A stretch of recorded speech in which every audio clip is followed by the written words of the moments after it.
Amigos, que Dios les bendiga. Bienvenidos a una nueva edición del Evangelio Diario. Estamos a viernes 13 de junio, en esta 10ª semana del tiempo ordinario. Y para hoy recordamos y celebramos en la liturgia de la Iglesia a San Antonio de Padua, presbítero y doctor de la Iglesia. San Francisco de Asís, que encontró al joven fraile Antonio con ocasión del capítulo general inaugurado en Pentecostés de 1221, lo llamaba confidencialmente mi obispo. Antonio, cuyo nombre anagráfico es Fernando de Bulloes y Traveira de Acevedo, nació en Lisboa hacia el 1195, esto es en Portugal.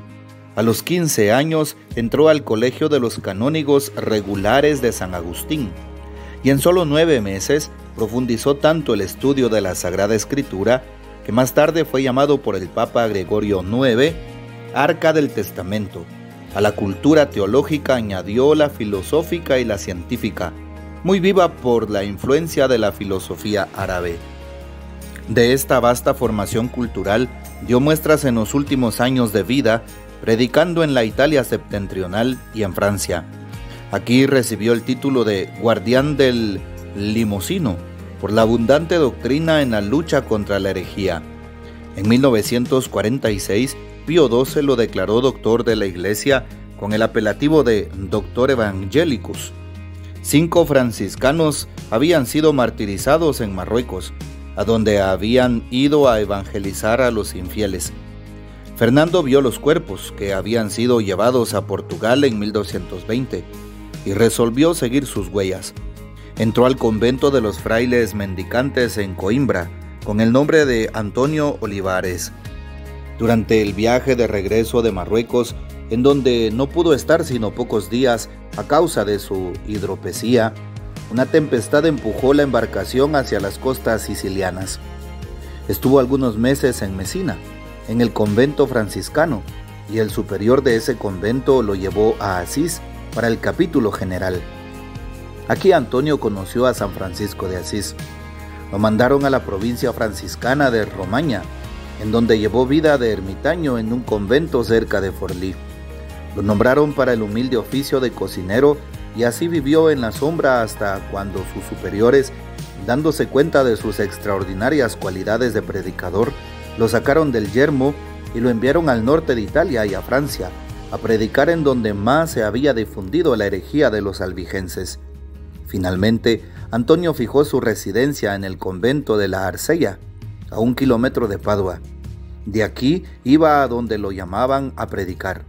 En 1231, cuando su predicación tocó la cima de intensidad y se caracterizó por los contenidos sociales, Antonio se agravó y del convento de Campo San Piero lo llevaron a Padua sobre un furgón lleno de heno.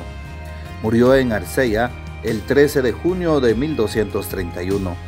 El santo por antonomasia, como lo llamaban o lo llaman en Padua, fue canonizado en Pentecostés de 1232, es decir, al año siguiente de su muerte, por la gran popularidad que se había ampliado con el correr de los tiempos.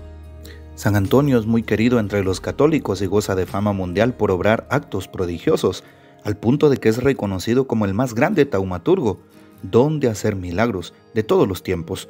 Sin embargo, existen otros aspectos de su vida que quizás no muchos conocen y que pueden ayudarnos en nuestra vida cristiana.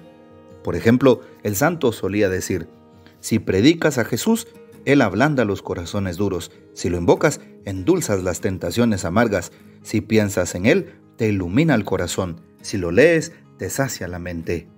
Un dato interesante es que a los 15 años ingresó a los canónigos regulares de San Agustín. 10 años después ingresó a los frailes menores franciscanos, es decir, que fue agustino antes de ser franciscano. También San Antonio de Padua pudo ser mártir, como bien dijimos en su historia. Decidió ingresar a los frailes menores para predicar a los sarracenos y estaba dispuesto a morir por amor a Cristo. Se fue a Marruecos, pero una severa enfermedad lo obligó a retornar. Era un gran predicador, tenía una voz clara y fuerte, un talante imponente, una memoria prodigiosa y un profundo conocimiento, el espíritu de profecía y un extraordinario don de milagros.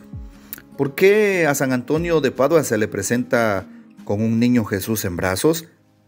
Pues presenció una aparición del niño Jesús, a quien sostuvo en sus brazos. Por tal motivo, en las imágenes del santo se le representa junto al niño Dios. El milagro más famoso de San Antonio, bueno, entre tantos, en la ciudad de Padua, Italia, un joven de nombre Leonardo pateó a su propia madre en un arranque de ira. Arrepentido confesó su falta a San Antonio, quien le dijo: el pie de aquel que patea a su propia madre merece ser cortado. Leonardo corrió a casa y pues su pie increíblemente fue cercenado, se le cortó el pie. Enterado de esto, San Antonio tomó el miembro amputado del joven y milagrosamente lo reunió a su cuerpo. Algunas personas acuden a él para pedir un buen esposo o una buena esposa. Por esta razón, algunas personas llegan a incluso poner su imagen de cabeza, aunque no es lo ideal. Simplemente son cuestiones desviadas que se han dado en algunos lugares, pero si se hace con mucha fe la oración, sin duda el santo pues ayudará mucho en este proceso de petición. Otro milagro muy famoso de San Antonio de Padua es justamente aquel de la mula que adoró al Santísimo Sacramento. San Antonio obró ese milagro maravilloso a través de una sencilla mula, convertir a un pecador obstinado y hacer que todos creyeran en la presencia viva de Jesús en la Santa Eucaristía. Y así podemos seguir contando esas historias reales que Dios le permitió. Pidamos la intercesión poderosa de San Antonio de Padua, presbítero y doctor de la Iglesia. Y para hoy tomamos el texto bíblico del Evangelio según San Mateo, capítulo 5, versículos 27 al 32. En aquel tiempo Jesús dijo a sus discípulos: han oído ustedes que se dijo a los antiguos: no cometerás adulterio. Pero yo les digo que quien mire con malos deseos a una mujer, ya cometió adulterio con ella en su corazón. Por eso, si tu ojo derecho es para ti ocasión de pecado, arráncatelo y tíralo lejos, porque más te vale perder una parte de tu cuerpo y no que todo él sea arrojado al lugar de castigo. Y si tu mano derecha es para ti ocasión de pecado, córtatela y arrójala lejos de ti, porque más te vale perder una parte de tu cuerpo y no que todo él sea arrojado al lugar de castigo. También se dijo antes: el que se divorcie, que le dé a su mujer un certificado de divorcio. Pero yo les digo que el que se divorcia, salvo el caso de que vivan en unión ilegítima, expone a su mujer al adulterio, y el que se casa con una divorciada comete adulterio.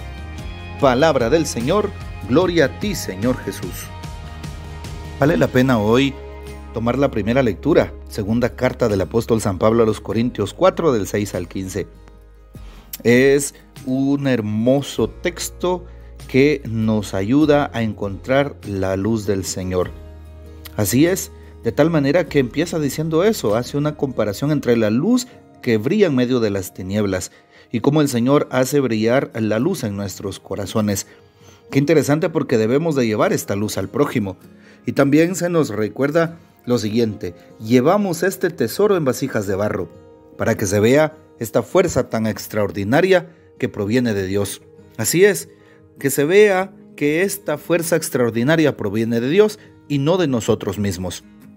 Así es, llevamos el tesoro en vasijas de barro, la fe que llevamos, el amor que tenemos, el servicio que prestamos, lo llevamos en vasijas, pero en vasijas, no vasijas duras, fuertes, no vasijas que son de metal, de acero inoxidable, no, en vasijas de barro llevamos nuestra fe.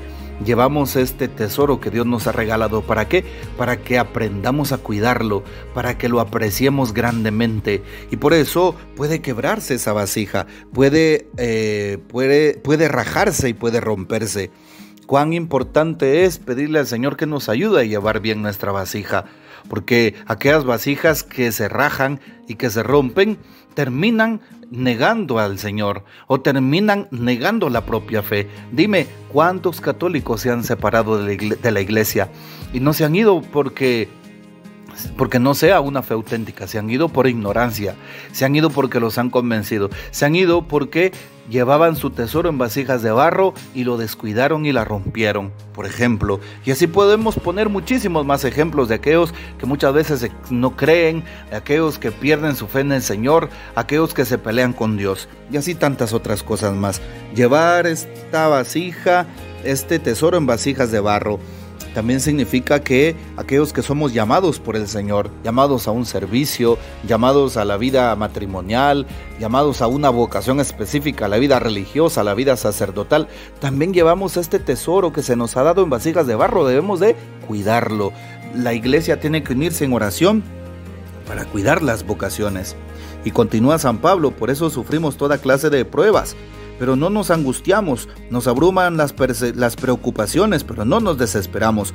Nos vemos perseguidos, pero no desamparados, derribados, pero no vencidos. Oigan qué hermosas frases. El Señor nos sostiene, el Señor nos da fortaleza, no permite que caigamos. El Señor nos ampara y no permite que nos desesperemos, porque Él está con nosotros, Él nos asiste. Su divina providencia nunca nos va a dejar solos. Por eso es que debemos de confiar en su infinita misericordia. Hoy también el Señor, a través de San Mateo capítulo 5, nos pone en el contexto de cómo debemos actuar. Si hay algún miembro de nuestro cuerpo que sea ocasión de pecado, cortarlo, dice hoy la palabra. El ojo, por ejemplo, la mano, por ejemplo, ¿sí? El pie, por ejemplo. Pero claro, si estuviera hablando de manera literal, qué terrible. ¿Qué parte de tu cuerpo, de mi cuerpo, hubiéramos cortado o tendríamos que cortar? Uy, Dios me libre. Seguramente aquellos lugares que hemos utilizado para el pecado.